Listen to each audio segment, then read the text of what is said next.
How are you? Welcome to the Entrepreneur Experiment podcast with me, Gary Fox. Today, my guest is John Larkin, the founder of The Black Stuff. He started making soap in his kitchen during lockdown. He spent 30 grand to get it off the ground, and he's going to turn over €5 million this year. Here's how he's doing it. John, welcome to the pod. Thanks for having me. I think we've had one of the best chats already. We haven't even started yet. Yeah. It's been entertaining already, yeah. You've had a wild ride. Yeah, I've never had a conventional job in my life. That's what we love to hear. Yeah. What was your first job? So Your first non-job, I'm going to call it. Yeah, my background's marketing, advertising. I did a master's in advertising once back when I was, 24 or something. I took the long scenic route through college, of course. And part of that, there was a placement in an ad agency. And so I spent 3 months in an ad agency, and then I had a week off the end of the placement, and they called me back in and they said, we want to offer you a full-time job. And I think the starting salary was like £20,000 or something. But in my week off, I had earned more than that playing poker online. So my first job, I suppose, was playing poker for a living, and I did that for 10 years. Wow. Yeah. What a job. Yeah, it was interesting and very, very different. Yeah. So how do you become a professional poker player? Extreme competitiveness, a willingness to learn, a willingness to lose, a willingness to study. So when I started out, it was literally the dawn of online poker. There was no resources. I had to buy books from guys who wrote them in the 80s, Wild West poker, and learn. And people viewed it as gambling, let's say, and they played it as if they were gambling. Whereas, I've never actually bet on horses in my life or sports, even though I played poker for a living for 10 years. Really? Yeah, I viewed it as a game and as a mathematical challenge, and I always took that approach to it. It's probably why you're so good at it, the discipline. Yeah, it was about trying to outwit somebody, not necessarily about trying to get lucky. So often the cards actually didn't mean much. It was more about trying to figure out what you had and play the correct game according to what I thought you had. And was this online, in person, or what way was it? I'd say over the 10 years it was like 95% online. I did play a bit in real life, I suppose, as well. Went to Vegas a few times, played the Irish Open a few times, various degrees of success. But my game was kind of cash online. Yeah. What does a day in the life of a professional poker player look like? Well, that is a question I've always wanted to ask in my what life. I used to do was wake up at 5 a.m. or 4 a.m. on a Sunday morning and sit down refreshed and play poker against Americans who were coming home from the pub on a Saturday night. So that was one of the big tactics, was use the time difference to your advantage. I love that. Yeah. That's the strategies. Don't learn that in a book. Yeah, you learn exactly. that by experience. Yeah. And what would your week look like then if that was one day or one afternoon or one morning, I should say? Yeah. What was the rest of the week? So I tended to kind of work nights because of that. So I was up half the night playing cards. Sometimes I didn't go to bed for a few days. It wasn't very structured, put it that way. I remember my wife kind of coming home once and saying, come on, we have this thing we're going to, and I hadn't been to bed in 2 days because I'd just been waiting for this guy to lose his money, and there was no way I was leaving that table until my target, let's say, went broke, which they did eventually. How long were you playing for? That session was probably like 40 odd hours. What? Yeah. I was just not going to leave the table until the guy I was playing against left the table. There was just no way. I would have stayed there for a week if I had to. Yeah. So you do what you have to do. What was the thinking behind that? Experience. Sometimes there's a lot of money to be made from somebody who doesn't play correctly, and often they will get lucky and win a lot of money, not necessarily from me, but this guy was sitting on a small fortune, and I knew the way he was playing that inevitably he was going to either leave or lose it. So as long as he was sitting there, I was sitting there playing with him and having fun, and eventually lost all his money. Yeah. 40 hours. Yeah. How much money are we talking about? Like 5 figures. Yeah, a substantial amount. Yeah. That's 40 hours well spent. Yeah, it was. Yeah. Well, yeah. I can tell you some funny stories about that, but one of them involves going to a prenatal class I'll tell you the story, right? So the thing that my wife wanted me to go with was a prenatal class. She was pregnant with her first child. So we went into the coombe, and I hadn't slept in like 2 nights. And there was like 100 pregnant women and partners in this room. And they kind of said at the beginning, now, if anyone doesn't feel well, there's an area over here where you can lie down and take a rest or whatever. And we were just sitting in these chairs, and they were talking and whatever about pregnancy and putting on videos. And oh my God, and the room was getting hot. And I was starting to doze off. And then at one point, I literally fell asleep in the chair. And the presenter noticed, because I think we were sitting in the front for some crazy reason. And so eventually I was kind of ushered over into the pillows, and I had a little snooze. They thought you were feeling unwell due to the stress and strains of it. Yeah. But actually it was just I hadn't slept. So how did your wife make of that? It took the full 9 months or 6 months to forgive me for that one. I'd imagine so. Yeah. Wow. So you were able to sustain that then for 10 years? Yeah, so this was kind of the tail end of 10 years. Let's say that was probably year 8 or 9, something around that. Yeah. I didn't play for long after we had kids, but it was kind of in my 20s, let's say. Yeah. And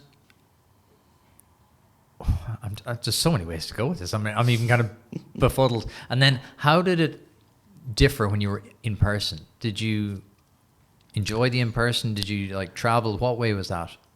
Yeah, so people think online poker is just about the cards, but actually a lot of it is about emotion and getting under people's skin and playing abnormally, let's say, to wind somebody up so that they think you're a bad player. And, there's a lot of strategy to online, way more than people realize.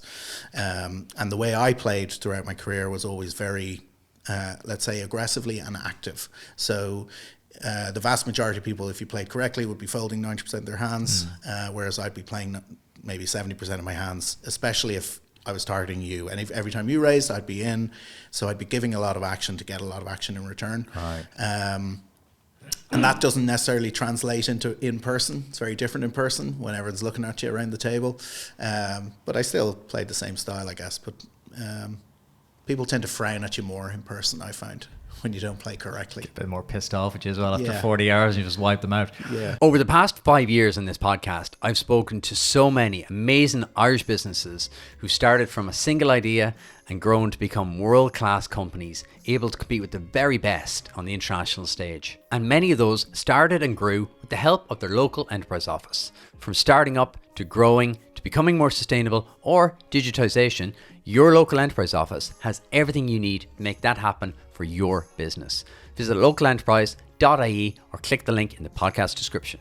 Okay, you know me. You know I'm massively into my health, fitness and training. But there's one thing I haven't spoken about before, and that is a product I take every single day.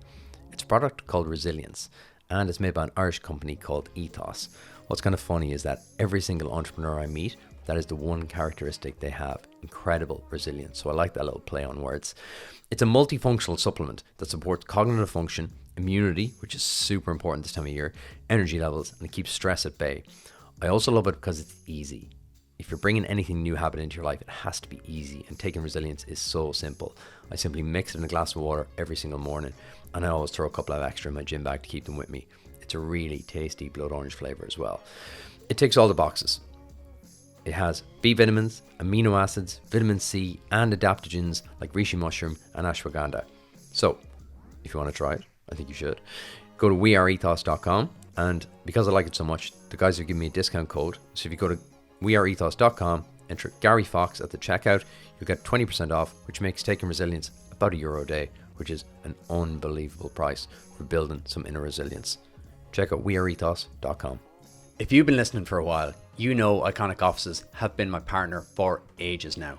Working and recording out of their flexible workspaces has meant a huge deal to the success of this podcast. So it made perfect sense to partner up with them again for season 17, but to give you, my fellow entrepreneurs, a unique offer. Come work in the Iconic Office workspaces for free with no catches. Simply visit the link in the description below and enter Gary24 for a free day pass or a free day office pass. Enjoy. So you understood that online was your forte. You understood that the online psychology piece was your forte. Yeah. That's fascinating. I could usually tell when somebody's getting pissed off. Pardon my French. And when people are angry with you, they play very differently because they're just trying to beat you. They're not trying to win the game. That's fascinating, because you would have thought it'd be the other way around. You would have thought, oh, in person's easier because you can just see Gary's getting pissed off or Gary's getting wound up because I've just beaten him 10 times. But put it this way, if I'm sitting here beside you and we were playing online poker and every single time you raised, I called you or I raised you back, every single time without fail, you would notice that very quickly. And all of a sudden it becomes very personal between me and you, even though there might be 4 or 5 other people sitting at the table. It becomes a personal battle. And then all of a sudden cards go out the window, people start playing irrationally, and once I know what you know and I know what you're thinking, it suddenly becomes a game of mind games, let's say. So you were a student of human psychology, essentially, for sure. online. Yeah, for sure. Yeah. And then why would you leave that? Industry changes. They banned online poker in the US. It became a lot more competitive, but mainly down to industry regulation. Banning in the US was huge for the market. The US was mainly where you would play? Yeah, that's who I liked playing against the most. I played on USA sites rather than European sites. Why? Americans love to bet. They love to go all in, and I love to call. Simple. There's the psychology piece again. Yeah. So what did you do next? So after I decided that I was no longer doing that, a friend of mine had a technology startup. So I ended up joining his team and working in digital marketing for, a year or so with them. And because it was a friend of mine, we were working out of his house and, probably gave it 60, 70 hours a week, really went full on into it and learned everything I could. And we had significant impact as well on that business. So that was my first foray into it. So it was into technology and into software. It was a SaaS. It was a SaaS application. Was it hard to walk away from that though? Being your own boss, choosing your own hours, having considerable windfalls? Yeah, it was different, right? I've never really worked for anyone. Even when I went in and joined him, I was kind of doing my own thing. And I guess that's probably a challenge for me as a person. I probably don't respond to rules and things like that very well. That's what my wife says about me all the time. Yeah. That's her consistent thing. She goes, yeah, you just don't deal with authority. I'm like, really? I don't know. She goes, I'm a bit like you. that. Yeah. So there was challenges, and then later on in life when I did actually have a real job once, luckily I was kind of second in command. So, as long as you could navigate the relationship well with the person who is in command, it doesn't feel so much as work. And I guess I've never treated a job as if it wasn't my own business through my entire career, whether I was working for somebody else or working for myself. So everything I've got into 150%. Yeah. Why do you think that is? It's just the only way I can operate. I don't like doing things by half. When I do things, I'm either all in or I'm out, right? Nice pun. Yeah. And that's just been consistent the whole way. Either I get into something and I'm like, I'm playing poker, and now I'm playing poker every single minute of every day. And when I'm not playing poker, I'm reading books or I'm watching videos or whatever.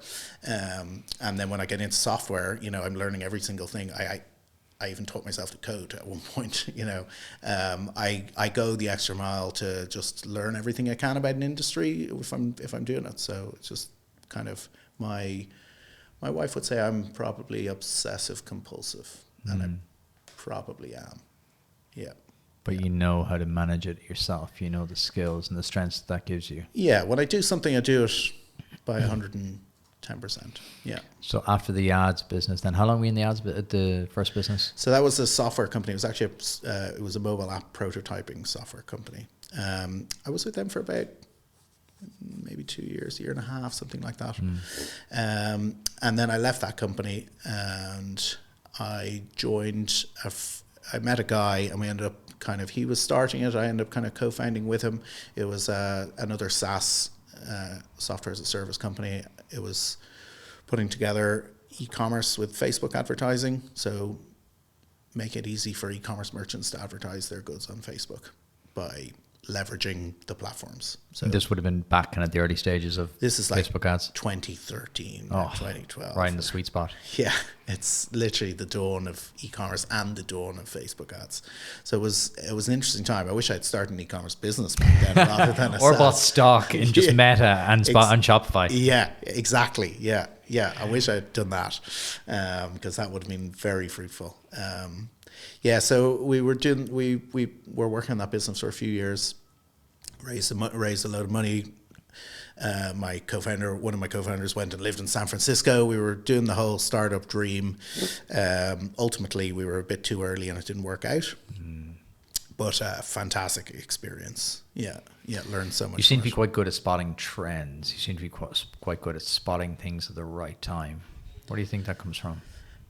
Yeah, that's probably a valid point.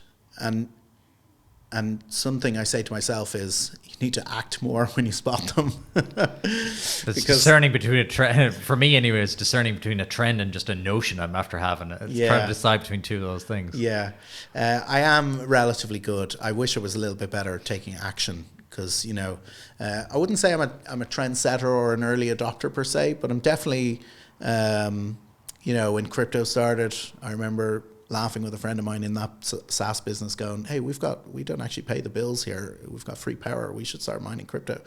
And we went as far as exploring it, but we never did it. I wish we had, so yeah, aware of trends, but maybe not the best at taking action on them historically. Yeah. So you did the startup dream. It was too early. So what would you do next? So when we were forced to close that business because we ran out of cash, one of my co-founders went to work at Facebook, and I joined a startup called Moocall. It was very early on. They have this device that was alerting farmers when a cow was going to give birth. So it was a wearable technology for cows. That's a shift away from Facebook ads. Yeah, exactly. Yeah. What drew you there? Well, originally, they were trying to hire me, and I was like, I don't know anything about cows. I'm not interested in this. It's a hard left, in fairness. Yeah, this is crazy. No way. And we had multiple meetings, and all the time I was kind of like hesitant, but at the same time slightly drawn to it. I'd learned about software, and then this was hardware, and so I thought I could maybe learn a lot here with wearables and the technology. So I ended up joining them as COO, and like I said, when I get into things, I get full into things. So, 6 months later, I'm thinking about buying a farm and getting cows of my own and, know way more about cows than I ever should. We built software to help farmers manage their herds. And probably peak moment throughout those 3 years was I was down on a farm somewhere down the country, and you can hear from my voice I'm not, the type who's around cows often, but he asked me what type of cows I had, and not sarcastically, and I thought, oh gosh, I've made it. Yeah. I've arrived. You just weren't wearing brand new wellies. That's always the giveaway, right? I knew so much about cows that he thought I must have cows. How many head do you have? Yeah. So that's an unusual move though. Were you not kind of apprehensive to make such a hard move? It was still a startup. It was, it was actually very exciting, and it was at the very beginning of that journey. Moocall actually grew very well over those number of years. No, I was excited by it. It was something different. It was unique. It was wearable technology. Kind of, don't forget, this is probably 2016 now. There wasn't a ton of wearables going on.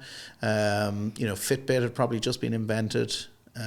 So, it was interesting technology and interesting time.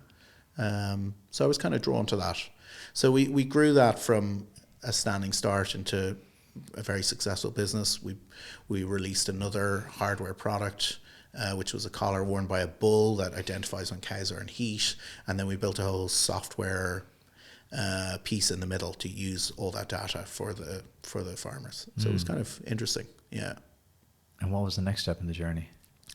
So at the end of that period of time, I decided to move on and do my own thing. I had kind of itchings to be my own boss still.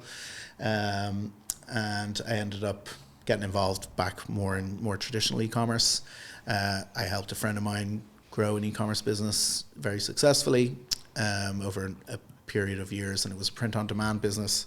So we went from a standing start there to peak, I suppose, ad spend of, probably, I think it was maxed out at about 100 grand a day, one Black Friday weekend. And that was over the space of 1 year, from nothing to 100 grand a day, which was kind of insane. And learned a lot there as well. That business is phenomenal and is still going. That's a 100 grand per day of ad spend. Yeah. That was a Black Friday. Gosh, I can't even remember what year it was, but like 2018, something like that. We turned over multiple millions over the weekend. So that's phenomenal. Now that makes sense to me, because as a poker player, I can see the e-commerce, I can see the numbers, I can see the leverage, I can see all that kind of. Yes. Is that what you got involved in? Yeah, so I'm good at that. I've always been good at that. I'm good at. First of all, I'm not afraid of spending money. Clearly, yeah. And taking risk, right? So I don't know if that's a good thing or a bad thing if you're looking for an ads calculated guy. risk, right? Yeah, calculated risk. But with ads, it must have seemed so logical to you, because return on investment, exactly, odds, percentages, numbers. Yeah. For me, I can see that completely for you in terms of that makes total sense. You'd be a savant compared to, like, with poker, you're making educated decisions with some of the information. With ads, you're making the information, you're making decisions with all the information. Yeah, it's so much easier. Well, it's like levels, right? It's like you've played the game on 10 and now you're playing the game on 6 and you're like, why is this so easy? Yeah. I spend 1 and I make 5. Oh my gosh. And it also helped that, I had a background in Facebook software, so I knew the ins and outs of the platform. Yeah. And, I also have an advertising master's in my back pocket, so that kind of helps as well, a little, less than you'd think. I did marketing a little, not little, much. very little. But yeah, it was a bit gamified as well, you know what I mean? But it was also great times in the world of Facebook ads. Facebook it was ads were peak, really wasn't it? humming Really back then. was the height. I suppose when you get into it, 2012, 2013, it was really starting to bubble. And then by 2016, 2017, it was a proven model. Yeah. You put in X, you get out Y. Yeah. It was very much kind of like people were scaling rapidly, and it was the platform. There was no like, oh, we'll split it between this, this, and this, and this. It was the platform. Yeah. And now that business was phenomenal, but it wasn't my business. And I never really... when I left Moocall, I intended to start my own business, and I ended up getting dragged into this, and then it was making so much money that, it was like, okay, let's do this for a while, if you know what I mean. So made a great return on that over a couple of years, and ended up leveraging that into starting a few other e-commerce ventures to various degrees of success. One was another print-on-demand thing, which had great potential, but didn't actually end up being great in the end. And another kind of business that turned into a little bit of an exit, which was good. But all that kind of led to me starting the Black Stuff in 2021. I love that journey, because I'm getting a lot of serial founders on now, because I'm interested in this learnings piece, because there's such a different conversation with an entrepreneur who's done 1, 2, 3, 4 and been through that, because the learnings are just monumental. Like what you've distilled there, and what are we in now? We're 20 minutes in. What you've distilled in 20 minutes, like a lifetime of learning, bringing you to this moment of the Black Stuff. Like everything adds on. I think that's so interesting, because as founders, I have this theory about failure. It's only failure when you stop. Yeah. If you learn, not failure. If you take the learnings and bring them on to the next one, not failure. It's the learnings when you stop, the failings when you stop. Yeah. For you, each time was just adding on to the knowledge base. And at the time, it can be hard because you're so into it that you're like, oh, this is just a terrible experience. But then when you compound it, like everything you learned through poker made you an exceptional ads buyer. Yeah. It's phenomenal. And you're totally right on that. Like, when you make mistakes, you learn, for sure. Good entrepreneurs do, not everybody. A lot of people make the same ones over and over and keep wondering what's happening. And like, when I used to play poker for a living, I used to go back and actually look at the hands that I played, rather than just trying to forget about them, right? And trying to figure out what could I have done different, or what should I have done different, or how did they play versus how did I play, and was I actually making good decisions? And like, now it's standard, people do that, and they've actually got software that analyzes it for them. But back then, you were literally looking at a spreadsheet. And I took that the whole way through. So, part of the decision to join Moocall was I thought I would learn more about hardware. Part of the decision about the previous business was to learn software. And ultimately e-commerce is where I really wanted to go. and the decisions around starting the black stuff were kind of, it wasn't driven by like, I love soap and I want to make soap. It was more driven by what is a great opportunity in e-commerce. So it was kind of an analytical decision-making process that took a while. But I love that, because there's this thing of like, oh, it has to be your passion. It has to be your why. It has to be this. Yes, why you're doing it is important, but the product itself doesn't have to be your reason you get up in the morning. It can be, for me, it's being my own boss, having freedom. That's why I do this. That's why I'm my own boss. It's a freedom thing. It's probably a deeper psychological thing about authority if we want to go real deep, but it's not therapy. We'll just leave it at that. Yeah. And it's that thing of like, my last business was property management. It's not related to media at all. Yeah, but it's doing your thing. Exactly. Yeah. And it's like, and as I get a bit older, I'm seeing all these layers now deepening, and kind of you're upgrading your own software going, okay, now I know a little bit more about that. And you learn about yourself as well. And I love that. You're like, this was analytical.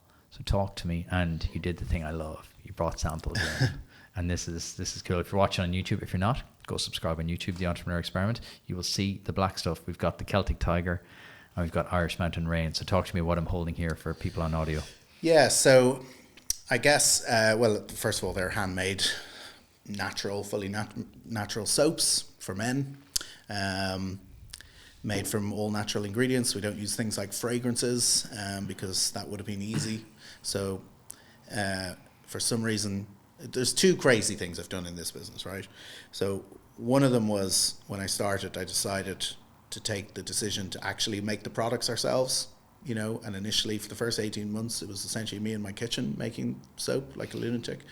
And the second crazy thing was, I also decided not only am I going to make every product, I'm also going to invent every scent profile that we have, right? So I'm not going to buy fragrances off the shelf. I'm actually going to buy natural essential oils and try and blend them and mix them and create my own scent profiles. And they're two interesting learnings to pull out, because that's exactly the opposite of what people would say you should do.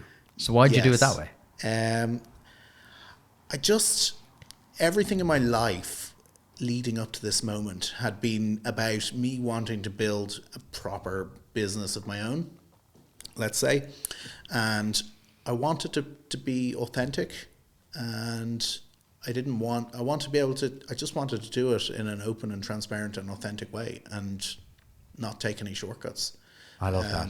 I thought you were going to say, I heard everything in my life has to be hard. But I love that you're like, this is going to be me. I'm going to build this the way I want to build it. Yeah. And everything, it was your time to do it then. You'd learned all your learnings. You had the self-awareness it was COVID. to know we what weren't you wanted. going anywhere. There was nothing else to do. It's also a good reason. There was nothing else to do. So just decided, it wasn't part of the plan originally, when I came up with the idea to sell soap online, right? So originally, we'll backtrack a second, like the original thing was purely analytical, as we discussed, right? So it was me making a conscious decision as to what would make a good e-commerce product, right? So first and foremost, it needs to be consumable, right? Because then when you get a customer, they come back and they buy more, right? And that needs to be small and easy to ship and have lots of variants, like soap has different scents, and ideally lead into complementary products. We now sell natural deodorant and we have a few other products in the works. So all of those were calculated business decisions. The obvious thing to do would to be find a manufacturer, get them to make the products, and this is what most people do who are sane, and just build the brand around it. And that's perfectly normal and what most people do. Because of COVID, nothing was shipping. We couldn't get samples, even though we bought them from various different factories around the world. And I just kind of started researching the market myself and ended up watching a YouTube video of somebody making soap and thought, that looks interesting. Maybe I'll learn if I make soap. So I bought ingredients on Amazon, who were the only people who would deliver anything back then. This is like January 2021, right? We're in full lockdown. We couldn't go more than 5K from the house. Stuff arrived to the house and I started tinkering with it and tried making soap, and it wasn't great, to be honest.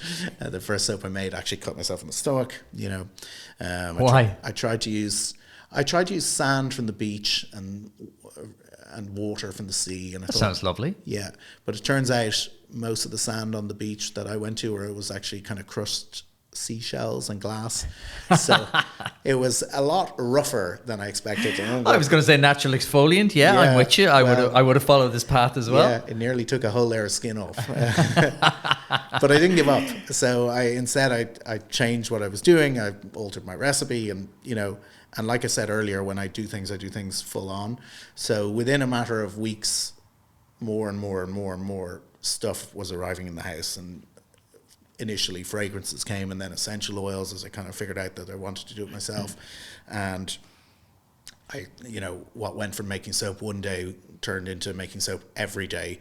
And, me asking my neighbors and my wife and my friends, to smell things, tell me what they thought. Having 2-hour showers every day where you're like, exactly. Product testing. And that happened, It sounds going to the shower hard. with 7 or 8 different soaps trying to test them out. Like, I know it's funny, like, but it sounds bloody hard to make. Like, you are making something from scratch when you've no experience making a soap. Like, yeah, I mean, it was hard. Like, you would break a sweat. Handy, you can just have another shower. Yeah. I remember when I first started, I wasn't great at mixing. So you mix a bowl, you have to mix the oil and the lye and by hand like this, right? And I remember, making, and my arm was killing me. And fast forward 6 months, I was like, my right arm could like spin faster than any machine, and I was making hundreds of soaps a day in my kitchen still. So it kind of evolved. Started out as an idea, turned into a passion. But like you said, you don't necessarily need to have a passion. I knew that, because if I could get into cows, I could definitely get into soap. It's good learning, to be fair. Yeah, you got self-awareness to know. Yeah. And then at what stage did you kind of go, okay, let's start vlogging this now. We're ready. So my plan originally was, I'll sell this to the Irish American diaspora, right? If it goes wrong, it's in America. Nobody knows me. It's not going to be too embarrassing, So that was my initial plan, because not only am I going to make soap myself and create my own scents, I'm also going to sell in America rather than on my doorstep. I don't know why. I do know why I decided to do that, because I just thought it was an angle that we could sell. Right? Well, analytically, it would seem logical, I would imagine. It's one of the biggest soap markets in the world, is it? Yeah, it is. It's huge. So I was making the products myself in my kitchen. I was shipping it to a warehouse in the States. I set up a 3PL before I launched. And, I had I think I had 100 of each made and 6 different scents when I launched. And so I decided, I built everything, right? And we launched in the States and created some ads, low spend initially, really bad ads, because didn't have any feedback yet from customers or when was this? confidence in my product. What time was this? This is probably, if it started January 21, we're probably at like May 21 now. Okay. So pretty quickly. Yeah, it took me, probably took me 5 months to come up with 6 different scents and a recipe that I liked. And how many bars of soap do you reckon you made? Oh, hundreds, maybe thousands. Yeah. At one point, I had a spreadsheet which started up, and at one point, I think it was 30 grand in the hole that I'd spent on ingredients. Oh, shit. Yeah. 30. Like full on. Yeah. Oh. Yeah. Wow. And that was like waste, like you never get that back. That was just like me I was literally making multiple times R&D. a day. Yeah. Wow. Yeah. I had no idea it was going to be that expensive. Yeah. And that wasn't necessarily in the whole also. That was like I was building up a collection of essential oils, which are expensive. You know what I mean? Because I need to smell them all. How do I know what I'm going to... I don't even know what they smell like. I need to buy them all. So, kind of crazy beginnings, right? But anyway, fast forward, I've come up with the branding, come up with the packaging, the 6 different soaps we're launching with. I create some ads in the States. I get my first sale on the first day. It's like brilliant. Somebody bought it. When you say ads, where were you running them? The States. No, but like where? On Facebook, Instagram. Instagram. So platforms I know. Yeah. So we get the first sale, and within the kind of first week, there was one pivotal moment where I get a message from a customer, and we'd like sold to 10 people at this point. Like, it's not going great. But some people have bought, right? So I'm not stressing too much. But this guy contacts me and he's like, hey man, he's American, obviously, because I'm only targeting Americans. And he's great like, accent, yeah, no, I got it from the accent too. It was brilliant. Thanks, yeah, that's not one of my fortes.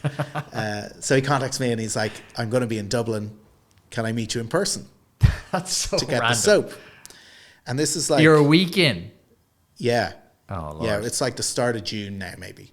This is how like a Netflix crime special begins. Yeah, and I actually created, so I was documenting the whole thing on TikTok from the get-go, right? And one of my TikToks, I remember like alluding that I'm going to meet the serial killer, right? If I don't come home. I can see why. You know what I mean?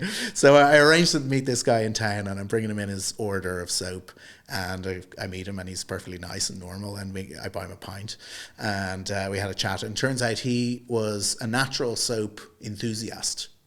Okay. So just like there's people who are into fine cigars and expensive watches and anything you name it, there's collectors of and enthusiasts of. He was really into handmade soap. That was his thing, which I didn't even know was a thing. Neither did I until right now. Yeah. And then, so it turns out he was in this Facebook group with like 700 other, mainly men, who were into like men's handmade soap.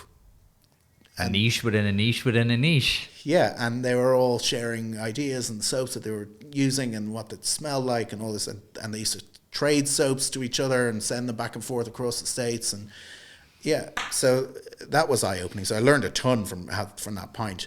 And then it also turns out that he took a photo in his hotel room of what he had bought from me and posted in that group that evening. And then the next day or that evening, he contacted me and said, hey, I need more. And he ended up buying like loads more to bring back to the rest of the group in the States, and he was going to post to them for the States, even though I sold and had a 3PL set up in the States. But isn't that the most bizarre story? And it just shows you the power of social, the power of advertising, but the power of picking a beautiful niche that is very niche, that is clearly identifiable. But like within 1 week, he had found you online, your ads had found him online, Yeah. and you'd found a power user. Yeah. And then boom. Yeah, so he ended up inviting me to join that group, and I joined it, introduced myself, and shared videos and conversations with people what I was doing, and I probably got my first 100 customers out of that group. That's which was huge. Phenomenal. That learning is massive, and Yeah. I've heard the story a number of times from a number of founders now, and it's important to highlight this. So your first 100 might have come from that group, so Yeah. you found that kind of like sweet spot. Yeah. Because the first 100 are everything, right? Yeah. First 10 are everything. Yeah, I knew them all by name. You know what I mean? It was like, Jesus, Steve's after buying again.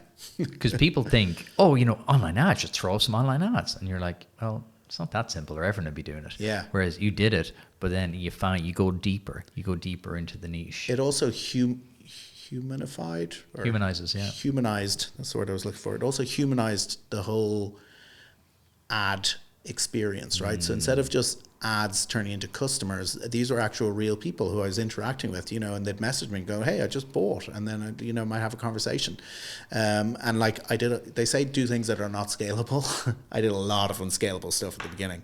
Well, you did, but you didn't. You did online ads, which is the most scalable thing in the world. But Yeah. then you dug deeper into that. You True. you didn't just blast on like, oh, I just do ads, blah, Yeah. blah, blah. You got into the weeds and figured it out. Yeah, and had a lot of one-to-one conversations with these guys about my products and other products, and a lot of them I would consider friends now, and like of those 100 people, I'd say 70 or 80 are still in touch with me relatively regularly and are still customers of the Black Stuff, which is incredible.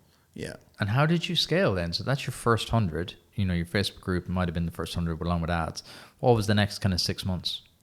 So this is May 21. So yeah, bring us through kind of the rest of 2021. Yeah. So I think I turned over like 30 something grand in 2021. Okay, so we haven't broke even, but we're nearly there. Yeah, like we're not in the black yet. If you're looking at that spreadsheet, the bottom line is not looking amazing.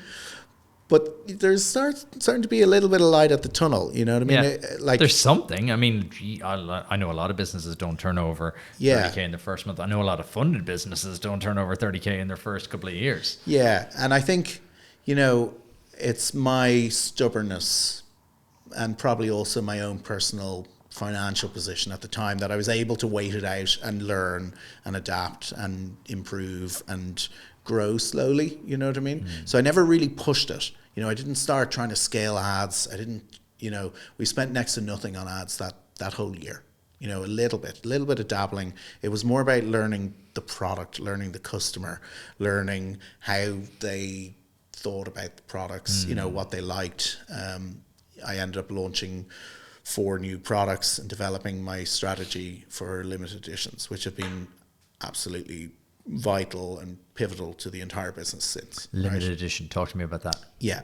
So by the end of 2021, I started with 6 different soaps, and then I released 4 more. So my catalog, let's say, was up to 10 soaps, and I had a soap dish, right? So that was my products. Are you still making these? I haven't made much recently, but are you still making them up at this point? Yeah. Oh, I'm making every product myself. Wow. Yeah, except for the soap dish, thankfully. I'm not quite carving wood. I wouldn't put it past you, but go on. No, but I'm making So this entire year, it's just me in my kitchen, right? And I'm sending products to the States in boxes of 100 soaps, and my 3PL is shipping them to customers. And I start working on a natural deodorant in that period as well, and I guess that's why I wasn't trying to scale. I was trying to launch the second product, and that took months and months and months to get right as well. And I launched the natural deodorant at the tail end of 2021, so it was probably December 2021 when I launched that, and only 1 cent, right? Because I wanted to get feedback. In fact, it might have been earlier. It might have been September, October, and I launched one. I launched the second one in December. Yeah. But anyway, that whole year was about learning. And 2022, then I evolved my limited edition strategy, right?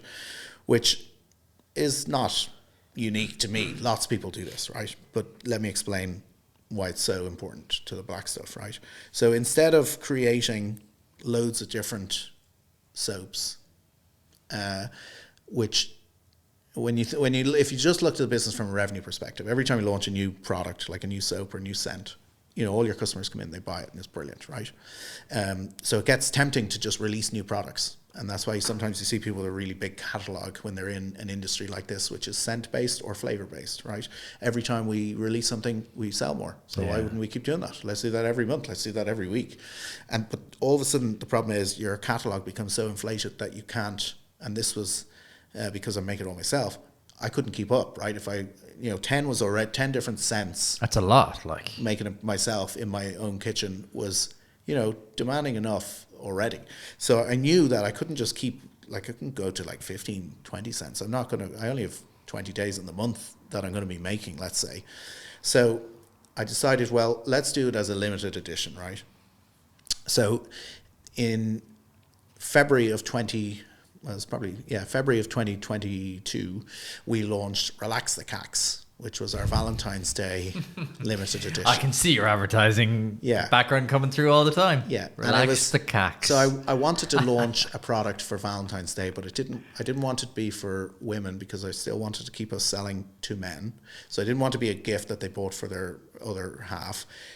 And so the angle was, well, buy for yourself to relax, right? So we figured out what essential oils had the most relaxing properties, used that to create a scent profile, and the packaging was totally different. It was art-based. It was kind of Cupid in a bath, and it's very, very different to the packaging you see here. And I launched that, and all my customers came back and bought it, and that was fantastic. But then it's sold out, right? So then I did the same for St. Patrick's Day. 2022, we launched two new soaps. So it meant that we could create these moments in the business where our customers came back, bought the new thing, but then they also bought some of their old favorites. Yeah. And I just identified really quickly, and at full price, sorry. So we're not launching a sale. Yeah. Right?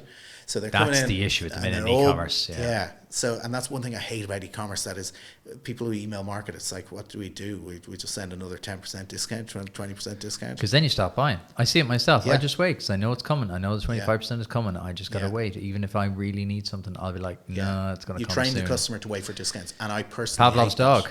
Yeah. Ring the bell. They're going to wait for the discount. So that was something I want to change with the black stuff. And we very rarely discount. We've never run a discount on Black Friday yet.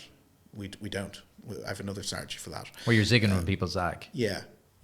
So the limited editions are great. And so that's kind of central to the whole strategy of this business. And we still, Relax the Cax came back in January this year again, and the 2 soaps that I developed back in 2022 just launched them last week.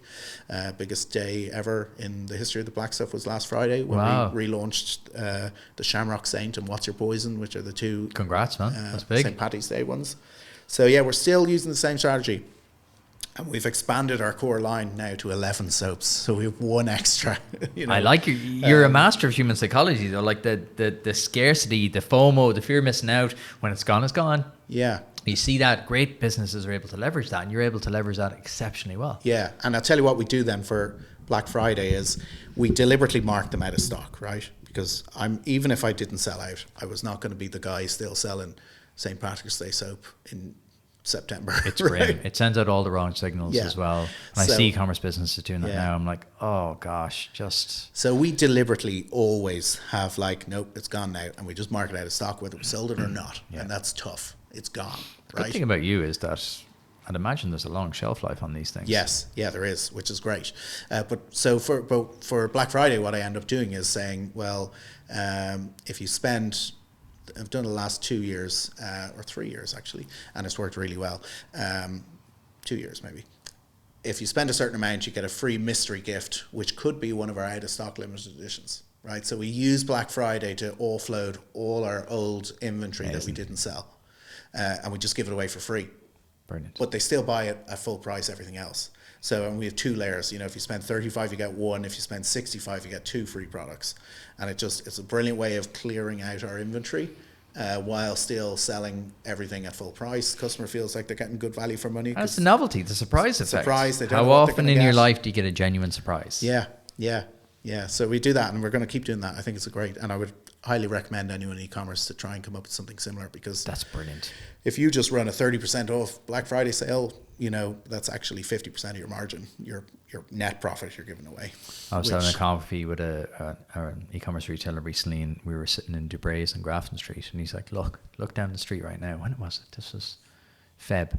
So like, he's like, look down right now. We could see like Massimo Dutti, we could see, not Gucci, but one of the high-end brands, sale in February, middle of February. And he's like, it's killing retail. He's like, sales are on all the time. Remember, it used to be like January sales. Yeah. That was it. Yeah. January sales, and people would go crazy on Stephen's morning. Because they don't know what else to do. Somebody goes, well, what are we doing? Well, I guess we could put it on sale. But it's all the time now. Yeah. Like you're just going to go on their sales constantly at certain brands and certain products. But you're also like constantly teaching on the sale. consumer that like your high value product, let's say that it's like, I don't know, our designer jumper for 200 quid is now available for 80 quid. You're teaching the consumer that actually it's not worth 200. Exactly. You can still make a profit when you sell it for less than half that. So all of a sudden you're devaluing your brand. Price anchoring. People anchor on the lowest possible Yeah. price. If you're like, oh, well, I got it for 80 quid last year, I'll just wait. Yeah. And like my products aren't cheap because we're making them by hand and out of really good ingredients. So I don't want to create a discount brand. It's a premium brand. And I think part of the key to creating a premium brand is scarcity and a premium price that doesn't often get discounted. Know your value. Yeah. In a world whereby everything is getting a rush to the bottom. Yeah. Especially online. People can do this online all the time. Oh, Yeah. just launch sale. I started following this company called True Dark. Have you started following them? No, I don't know. Fascinating. Set up by 2 ex-members of the SAS. Really high-end outdoor gear. I started getting targeted by their ads. I was like, this looks cool. High-end though. Premium stuff. You're talking 220 quid for a pair of trousers. I'm like, damn. Haven't bought anything yet, but I'm bloody going to. Yeah. And I was But like, you could swim through a marsh. I could pretend I'm in the SAS. If and if come out I'm dry. walking around in Wicklow and I'm wearing that Yeah. fleece, I know I'm sorted. Yeah. But like, It's again, the emotion it's and the emotion, the anchoring. Their branding is beautiful. You should definitely check it out. True Dark. It's very cool. But again, premium products. Yeah. Excellent stuff. You can just tell even by the website. You just look at it and you go, yeah, that's premium stuff. Yeah, I think that's really important. The packaging that you see here is great, but we are changing that too over the next 6 months to be even more premium, let's say. So we hired a branding and a marketing agency and kind of leaned more into the Irishness and differentiated more from our competitors and trying to make it more standalone, more premium looking, more Irish, but not Celtic cross Irish, if you know what I mean. Not diddly-dee. Yeah. Not iron jumpers and leprechauns. Yeah. So I think that's a problem. Ireland is a bit of a branding problem, I think. Yeah. We have a country, especially a country with high-end like beef and butter and really high-end products. We do tend to go for the Paddy's Day. Aren't we all great? Let's have a pint. Yeah. Not a fan of that. I think we need to look up market a bit more. Yeah, so we're undergoing that process at the Black Stuff. So it's still obviously going to be called the Black Stuff, but just our logo's changing, our packaging's changing, and the whole we're trying to feel even more premium. But I think there's a huge learning there as well. So you launched this in 2021. It's an evolution. Yeah. People wait and wait and wait and wait. Oh, when I've got the logo perfect, I'll launch. Yeah. Oh, It totally. doesn't matter if your Get it product's done. absolute dog shit. Yeah. You'll spend so long. I think I paid someone a $5 to create that logo, you know? But that's fine. Yeah. And that's the thing. Get launched. Yeah. Even if you're trying to launch a premium product. Yeah. But the product is excellent, I'm sure. That's Yeah. the difference, right? Yeah. There's certain things you can go get into the product customer's hands. Don't skimp on the So product. you've spent 3 years perfecting the product and getting in product market fit. Yeah. So we're up to 2021. You've done 36K, 35K? Yeah, give or something take? like that. Okay. Yeah. So talk to me about 2022. Yeah, so that moment of launching the Relax the Cax started 2022, and then leading into very quickly into 2 more limited editions in March for St. Patrick's Day in 22. That kind of actually was really vital to the business in terms of my confidence in it. You know, all of a sudden it was like, well, actually we're starting to make a little bit more money here, and it started to really grow, and our old customers all came back for that. Right, and they bought all the old soaps again and deodorants, and I just very quickly the metrics started looking really good. Right, people were coming back; they were giving us really great feedback in reviews, and they were coming back with their wallets and buying again at full price. So that's when we then started to try and scale up ads. Right, so now I have confidence in the product. We're not leaning into the Irish diaspora in the States. We're actually selling it as a quality product, albeit Irish.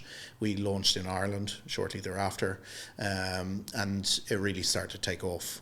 So much so that I could barely keep up with demand, and I actually Right hand is just getting bigger and bigger and bigger. Yeah. That right bicep is just bulging at the stage. Yeah, I launched in Ireland, and yeah, we sold. It's very quickly sold loads here, and then Why do you think that was? Probably me and my ads. You know, I leaned into Founder Story. It was just me in my kitchen making soap. You know, it was all very real and different. Love it. It was Founder Story type ads. I'll give you a tip, right? The best way to sell something is emotion, right? Number one, right? It's, you know, how does the product make you feel? It's very hard to do that with something like soap and deodorant, right? So I Really? can't. Yeah, I would have thought it would have, a sensory thing. it is a sensory thing, and that's post-purchase, right? But True, before you've yeah. bought the product, and it's a very personal thing actually. Our customers are very attached to the product because The smell of this one. they is use it when they're naked, unreal. right? In their private place, in their own shower, right?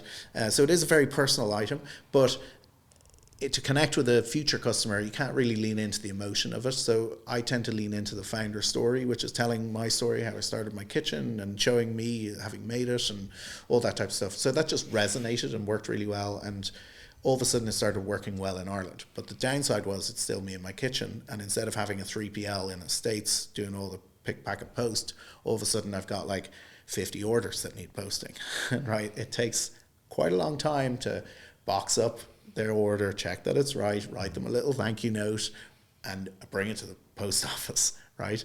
So all of a sudden my time was like, oh gosh, I'm losing my day, right? So that was a catalyst to moving out of my house, hiring somebody to help, and getting a little workshop going. So we did that in 2022. Your wife must have been delighted. Oh, yes. Our house was Kitchen is actually making food now, weirdly enough. Our house was destroyed.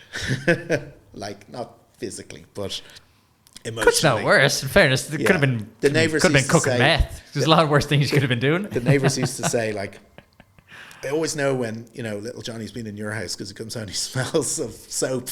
I was like, yeah, because there's soap all over the house. Could be way curing and- worse. Yeah.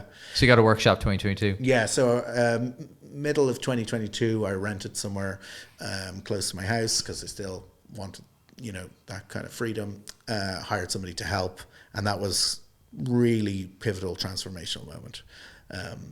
First of all, I no longer had to do the wash up, right? Because it creates a mess. So, and I wasn't making it in my own house, and so I had a guy who I had hired before. Actually, I hired him again, and he came in and he was doing the prep for me, he was doing the wash up for me, and he was doing the pick, pack, and post for me full time. But I was still physically making every single product, and that continued for another 6 months until the end of 2022 when I hired the first person to actually become a maker, right? So I hired somebody who had chef experience, and I spent a couple of months teaching them how to make our products. So that was the end of 2022. So many soaps were you making in a day in 2022, say, or even in a week? So when I was making it by myself in my house, I was probably making over 100 soaps per day. Wow. Yeah.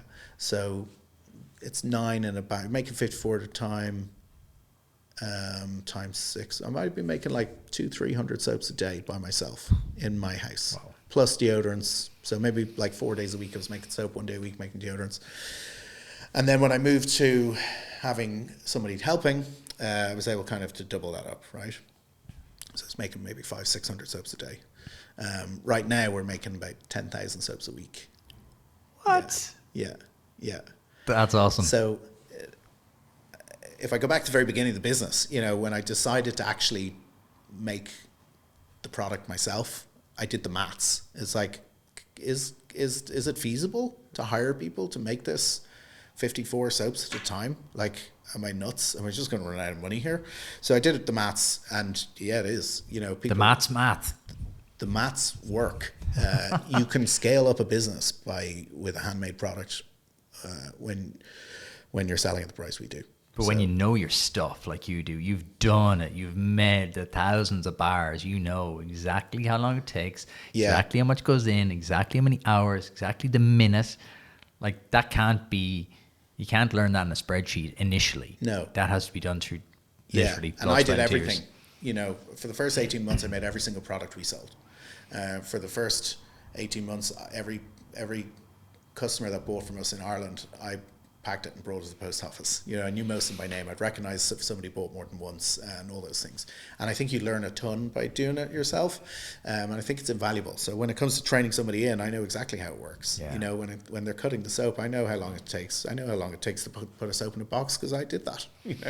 At what point should someone hire someone? Because this is the big thing about this, Paul. I love giving tangibles. So at what point, if you're building, or if you want to build something similar, at what point should you hire someone? Earlier than you're comfortable doing it would be my insight. I wish I'd done it earlier. It was a big risk at the time, right? We didn't turn over a ton in 2021. 2022 was showing promise, but we're still not making much money. And all of a sudden I'm signing a lease for a place. I'm agreeing to take on a salary full time, paying, it's a large risk, but I would highly recommend somebody do it earlier than they're comfortable doing it. That's always a tricky one. That's why I like asking that question, because it's so hard making that first hire. Yeah. And it's transformational almost every single time, unless you're the wrong person. It's so powerful, that first hire, because it changes the whole game. Yeah, big time. And it changed everything. I still was able to work largely from home. I used to go up to the workshop for a couple of hours every day. Davey was the guy I hired, who's still with me, would have everything ready. I'd come in, like, blitz out 700 soaps in the space of 2 hours, record a video for social media of me making it while I do it, go home, edit the video, put it live, work on my ads, work on all the rest of the stuff. No, it was great. And we were in that workshop for a year until kind of the start of last year, we realized that, well, you should have seen the place. First of all, we had no space by the end of it. So by the end of the year, there was just, you couldn't even barely move in this little workshop for the amount of stuff we had between soaps that were curing and packaging and, orders going out and room to make. And so we outgrew it within a year. Within a year, wow. Yeah. How long did you think that was going to last you? I remember going in there, it seemed big. Right, because out of my own house, I only had a tiny little home office that I was using, and stuff was just hidden all over the house. You'd look behind a door and there'd be 100 kilos of coconut oil. It's literally all over the house. So it seemed huge when I agreed to rent it. But the business just started growing so fast that space ran out, and then when you hire people. It was myself and Davey for the first 6 months, but then we hired Vicky, and then another couple of people joined us part-time, and then another full-time in the January at the 23. All of a sudden, people fill up space more, and it feels very small. So when I decided that it was time to look at the next place, which is where we are now in Sandyford, that seemed absolutely huge when I first went to look at it at the beginning of last year. And, you know, we're barely fitting in it already. How many people are you at now? We have 10 full-time people. Whoa. Yeah. That's wild. Yeah. 10 full-time people. Yeah. And this is why I love doing this podcast. I think there'd be a lot of people listening going, what? Yeah. 10 people in Sandyford making soap. And I think Ireland is full of great people, great entrepreneurs who actually don't get profiled because we're obsessed with these foreign direct investment companies. We're obsessed with tech, whereas these incredible businesses have been built here. And like, it's possible. That's what I love hearing these stories. It's possible to build a business like that at scale here. Yeah. So if 2021, we did like 30 grand. 2022, we did like 500 grand. 2023, we did 2 million. And this year we should, touch wood, I would hope to hit 5 this year. And that's still being made 54 soaps at a time, the exact same way I used to make it in my kitchen, because it's the only way I know how to make soap. I love it. Yeah. That's absolutely epic. Yeah. No, it's and it's growing, and I can see a path to 10 and beyond. It's just about, for us now, it's about just making sure we're ahead of it. And, you know, there's all different challenges. You know, I had a print-on-demand business that I was involved with before, and it was great. You could scale it up so quickly because you didn't have to worry about inventory. Yeah. Whereas now, to get ahead of growth, we have to buy more raw materials, you know, so that we've got more on hand. We have to potentially hire more people and train them. We potentially need more space. You need to make the soap. You need to cure the soap. You need to get it around the world to your warehouses. We've now got a warehouse in the States, in Canada, in the UK, in Ireland. And if anyone knows a 3PL in Australia, I'm interested. You know, A lot of unusual people listen to this podcast. You might find an email. Yeah.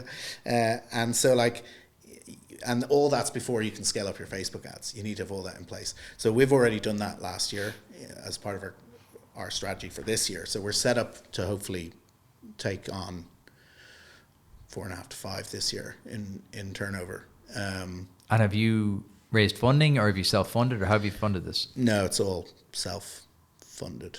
Yeah. Amazing. Yeah. I went lower than the 38, I think, or the 30, where I put more money in for growth over the past 2 years. But yeah, thankfully it's all, and I don't plan on raising money. It's not something I want to do. I'd rather grow it slower.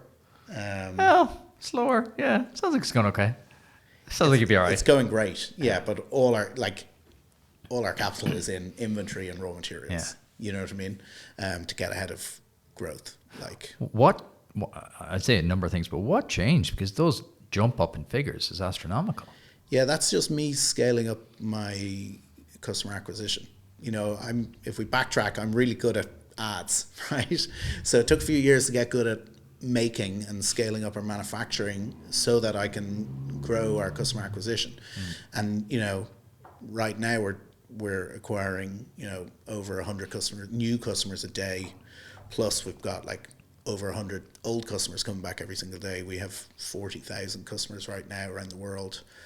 And it's about aggressively trying to attract more people to the brand. What platforms are good now? Still, Facebook, Instagram is our core. And when you say Facebook, Instagram, do you mean the actual Facebook old platform, or do you mean just Meta as a whole, as in Instagram and stuff? Yeah, Meta as a whole. Okay. Yeah, it's still by far and away the best advertising platform ever known to man. Okay. Yeah. And what about like the likes of TikTok and stuff? Has that? Yeah, I mean, at the very beginning, when I started the business, I started TikTok, and I was recording myself doing everything, and we still do it, but it's never unlocked growth the same way, for us at least, the same way as Facebook has. That's interesting. Why do you think that is? There's two things. One, I probably know Facebook better. Fair. Yeah. Okay. And more comfortable. But number two is the demographic as well. Because I use myself in all my ads, I tend to attract people of a similar vintage, let's say. You know, so our customers aren't 20. They're more like 40. So less of them are likely to be on TikTok than on the likes of Facebook and Instagram and stuff like that. So that's probably part of it too. Now, our new branding might be more appealing to the younger people. So Yeah, we'll have to might need to wait get and a see. couple of new faces on there. Yeah. That's an absolutely phenomenal story. Yeah. So, what's the plan this year then? Because you're clearly very analytical. Did you intentionally use poker strategy in business? Yeah, I always, every decision is, you know, risk versus reward. Always. It's just how my brain works. There's a great term in poker called EV. I don't know if you've ever heard it, but it means expected value. Okay. So if you're 50-50 to win, your expected value is a half, right? If you're a 60-40 favorite, your expected value is 60%, right? If you're a huge favorite, you know, you might double your money, and that's your expected value. So everything I do in business is about expected value. It's like, well, you know, if I spend X on ads to acquire customers who are worth Y, how much is that going to generate in income, and so on. And then it comes down to like looking at past user behavior to try and determine future behavior. So for example, there's a thing called cohort analysis. Do you know what that is? No. So cohort analysis is the most amazing thing for e-commerce businesses. So what that means is taking a month of new customers and looking at them over time. So if we go back to 2022, in January 2022, let's say we acquired 100 new customers or 1,000 new customers, first-time buyers in that month. And it's about looking at them over time. How did that group, we don't look at them as individuals, we look at them as a group. How did that group perform every month thereafter? Okay. How many from that cohort bought, right? So we have really, really strong cohort metrics. So every single month I look at, more than 10% of that group bought again every single month thereafter, right? So if I acquire 1,000 or 100 customers January 2022, those customers accounted for 10 more sales in February, March, April, May, June, July, August, September, October. And at some point I'm assuming there's going to be a drop off. I haven't seen that yet, you know, when we look back 18 months. But like this January gone, we had like 3,000 new customers.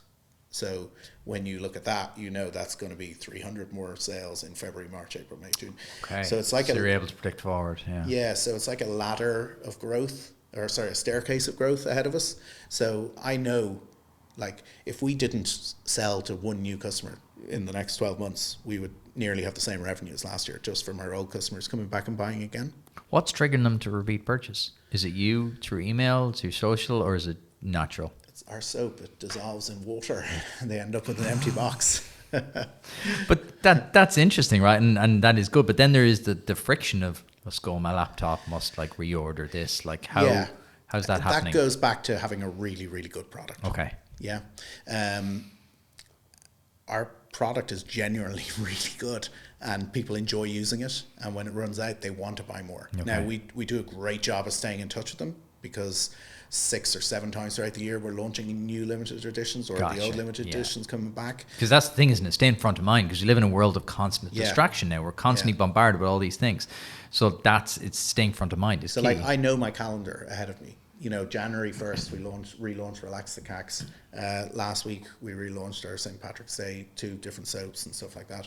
I know June, we've got Sligo Surfing coming. I know September, we've got Arthur's Choice. I know December, we've got Deck the Bulls. And I know we've got Halloween stuff. So I know I've got these moments ahead of me throughout the year where... You're proactive, not reactive. Yeah.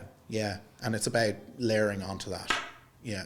So when you said what's ahead of me in the year to come, it's all that stuff. But then we're also trying to, I guess, capture more revenue from our existing customers. So launching other products. But I'm slow to launch products because I want them to be as good quality as the existing products. Mm-hmm. So it took me like 8 months of testing, but we launched a diffuser in January. Okay. A reed diffuser. I can see there's one behind on the mantelpiece. How do you pick what to build out? So again, it's strategy, right? So instead of picking, you mean products? Yeah. So the diffuser came about because of convenience. We already had all the scents created, the essential oils. It's just putting it in a different vessel. So that was a product of convenience. Other products that we're launching are more about what our customers want. So we're looking at shaving products, we're looking at beard products, we're looking at things like that. Yeah. Where could this go, John?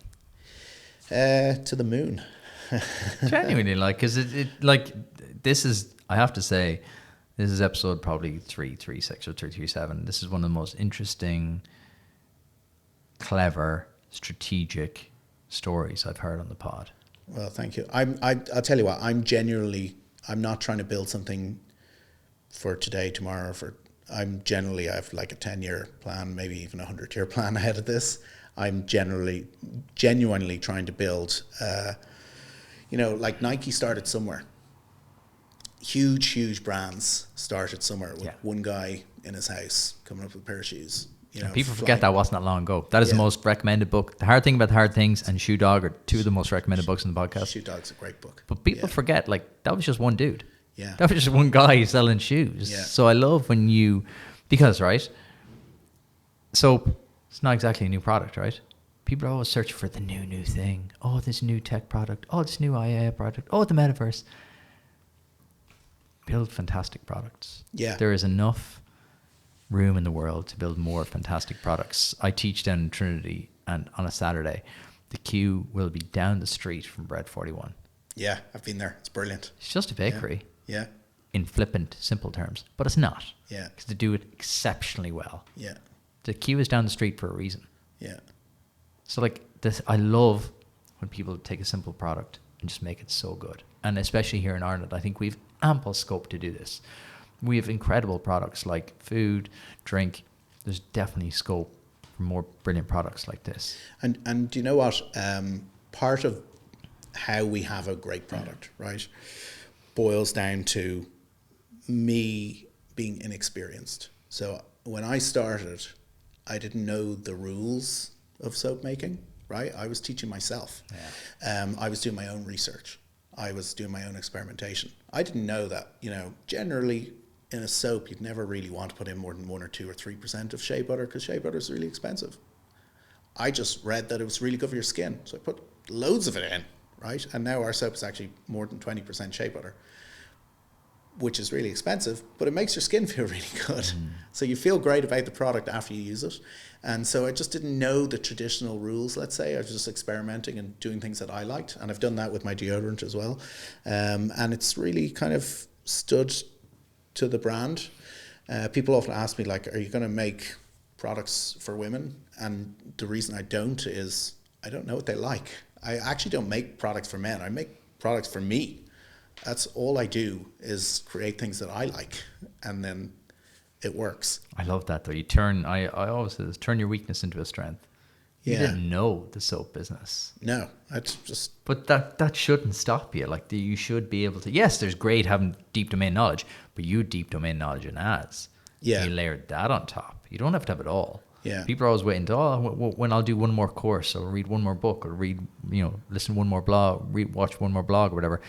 You don't need all that. No, you just learn need by to start. doing. Exactly. And that's why it's called the Entrepreneur Experiment. That's the whole genesis of this podcast, is to talk to people who experiment. And you kind of sum up what I believe the new modern breed of entrepreneur is. It's someone who just experiments, test result. Okay, tweak. It's phenomenal. That is one of the best stories. We're going to do our quick fire round. What's the one book every entrepreneur should read? So we'd mentioned Shoe Dog. I love Shoe Dog, but I don't have a specific book. I would just say a poker book. I think it gives you a whole different insight into risk versus reward. If you're going to read one, what one would you read? I'd probably go, I would just, I don't know that I would recommend one book, just any poker book. Poker strategy, poker theory, something Poker like that. for beginners. Poker you know for beginners. what I mean? Okay. Yeah, keep it simple. Just learn about EV. Yeah. I'm going to have a founders poker night because we had Michael O'Dwyer on from Pigsback, and he loves playing poker. He's gone to the Irish Open, he's gone to Vegas, he's done World Series poker. And he was like, you need to start, loads of founders play poker, you need to start a poker night. So I'm going to start a founders poker night now. I'm in.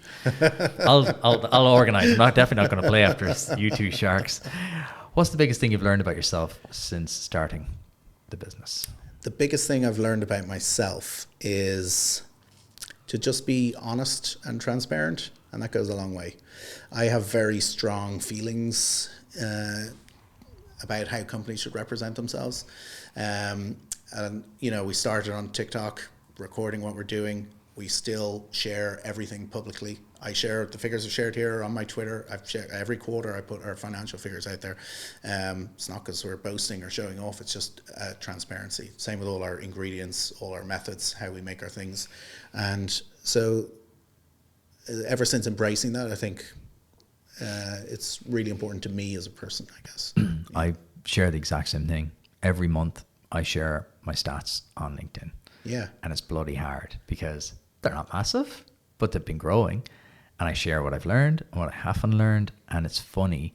I just do it because I like to be honest. I don't like selling. I don't like going, oh, look at this. But I like to be transparent and going, this is what I'm doing. This is what I'm learning. Like I was saying to you about the TikTok videos and stuff, translating people into listeners. And I do that every month. And I heard a story back, which potentially could lead to be my biggest interview ever. One of the biggest companies in the world, they were coming to do like a UK, Ireland tour last year. And the PR company that represents them sent them my pod. And they're like, oh, this is the guy in Ireland if you want to do a pod. And they ended up didn't do in Ireland. And they're like, oh, look, we looked at the stats, too small. The other one they were doing was Diary of a CEO in the UK. So I was like, fair enough. Doesn't really compare yet. And then I got a call of a guy last week going, so here's what happened. We didn't tell you at the time, but they're coming back around this May. And there's an outside chance they're going to come to Ireland. And if they do, they've agreed to come on your podcast because they've watched your journey. Yeah, great. Mad. Like mental. I'll tell you the company off air. Crazy. And I was just, that was one of those moments where I'm like, oh wow, it's okay. It's good to be transparent. It's good to be authentic. And I always have been, and I always continue to be, but it's nice to get those moments where you're like, people do watch and people do listen and people do respect it. And the other thing is it's personal accountability. That's for me. Good pressure. 2024 is the year of good pressure for me. I want to put good pressure on myself. I put my figures up out there, right? And then I also put my goals for next quarter. And then I retweet it to force myself to be accountable. Love it. So, and I know it's coming, right? So like I'm there, am I going to hit that figure that I put out in December for this quarter? I think we are, but there's pressure. And if we don't hit it, we don't hit it, but I like doing that. It's personal. I don't have a board, right? Yeah. So I use it as an invisible board to be accountable to, is myself and my invisible followers. We need to get you involved. Me and James do this accountability thing every quarter. We sit down every quarter, map out our goals, map out what we're going to do. Yeah. It's powerful. You need that. It is powerful. Because when you're on your own, you're the easiest person in the world to bullshit to. Yeah. You're the easiest person very easy to lie to yourself. Tough month because, X, Y, Z and blah, blah, blah. Whereas when you're like, oh, I said I was going to do it. Shit. Yeah. The oldest adage in gambling, you only remember your wins. Yeah, it's true, So it's very, very powerful. If you start a new business in the morning, what would it be? I would probably stay close to home now. If I was going to start another business, it would be looking at what synthetic products are in the market, and how can we replace them with natural products. So most of the stuff that we use in our day-to-day lives, we don't realize this, but they were actually like formulated in the 70s or 80s when it was cool to smoke in the maternity wing. You know what I mean? Yeah, I know what you mean. Like seatbelts weren't mandatory and exactly. And Guinness was given for your health. Yeah. And they're the products that we still use in our house to clean, or on our skin to clean, or even in our food. So I think there's going to be a whole shift in the next decade away from all that crap and towards more natural, healthier alternatives. So if I was going to start something else, it would probably be in something like that. Maybe clean your home naturally or something like that. Well, when you see the TikTok trends of like, my wife is massively into this, like natural cleaning ingredients like lemon, going back to the old stuff, lemon, bicarbonate soda, all that kind of stuff. You're like, yeah, it makes total sense. Yeah. Whereas instead of you're spraying all these chemicals all around your house, you're like, and then breathing it in, really bad. Yeah. And it's all the compounding. I'm a big believer in the compounding effect. What you do all the time compounds. It won't hurt you immediately, but over time it cannot be good. What would you do today if I give you 10 million euro? Today, I'd probably put 99% of it into the black stuff. Yeah, turn it into 100 maybe. Yeah. I like that. I like that confidence. Yeah. What's something in your daily routine you wish had started sooner? I go through phases in my routine. I wish I could say, it was the getting up at 6 a.m. and exercising for an hour and reading a book and doing 10 minutes of yoga and meditating, because I've done that, but not sustainably forever. I think, like, don't hold yourself to, it's okay not to do amazing things all the time. I go through phases where it's either fitness or stuff like that for your mental sanity. But I don't do it all the time, and I'm comfortable with that. Okay. Yeah. So what was the question? What do I wish I'd started sooner? Yeah. Yeah, probably just accepting that it doesn't have to be, Not being militant with it. yeah, just chill a little. Yeah. Enjoyable too. If I had to give you, I'm going to give you €1 million. You can only invest in one person or one company. Who would it be? Not yourself. Yeah. I thought hard about this one, but I think I would still put the money on Shopify because Shopify, I bought stock in Shopify 10 years ago. Unfortunately, I sold it, a year later to go on holidays. But That's one of those ones. I had Bitcoin in 2016 stories. I did that with Bitcoin as well. Oh, God. But listen, you have to be comfortable with decisions you make at the time. EV, baby. Yeah. EV, I wanted that holiday in Santa Ponsa. But I still think Shopify is going to dominate the market for the next decade when it comes to commerce. They're an unbelievable company. It's hard to look past them, I think. Yeah. What do you believe that other people would strongly disagree with or find strange? Just to be yourself, actually. It's okay not to conform. It's okay to be quirky. It's okay to be embarrassing. It's okay to make a TikTok video and look like an idiot and have your friends laugh at you and mock you because they're your friends. They're taking the piss and they're having fun. Yeah, so just be comfortable in your own skin. Yeah, not worry too much about what other people think. Do what you think is right. Yeah.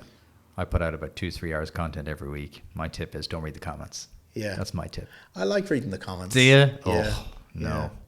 Yeah. TikTok's a strange place. Yeah, I still reply to every single comment on every ad, and I'll defend my brand to the get-go. And like yesterday, I was defending ourselves against some guy who had a peach for a head and then it was like the third message and I was just like, what am I doing? No, it's just because it never leads to anywhere good. No. I'm just like, no, it's a bad place. People are not kind. No, on the internet behind the sanctuary of anonymity. It's always user 67 or Trek 7 or some of these losers. You're just like, because if you start, it just ruins your day. Yeah. And I'm just like, I made a vow about 6 months ago.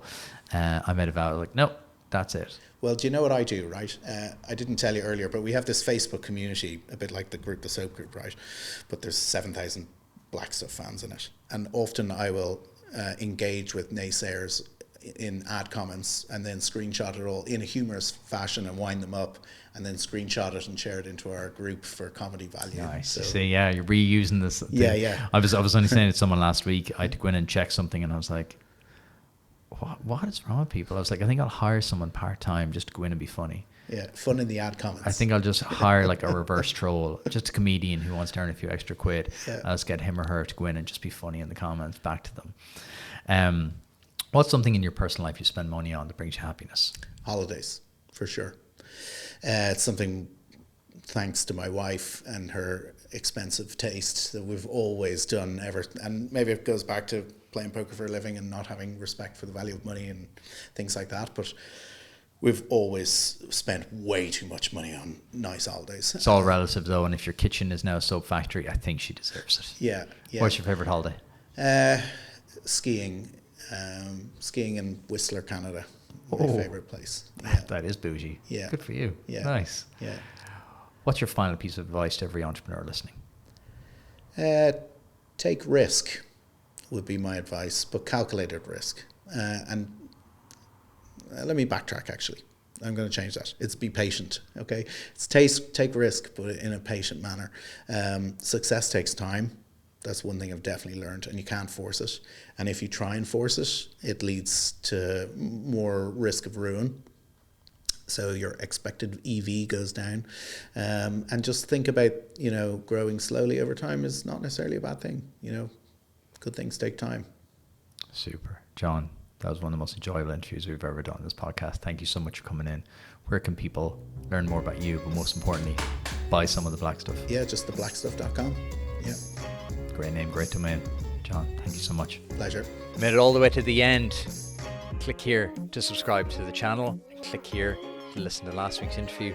We do these interviews every single week, so hit subscribe. I'll see you in a few days.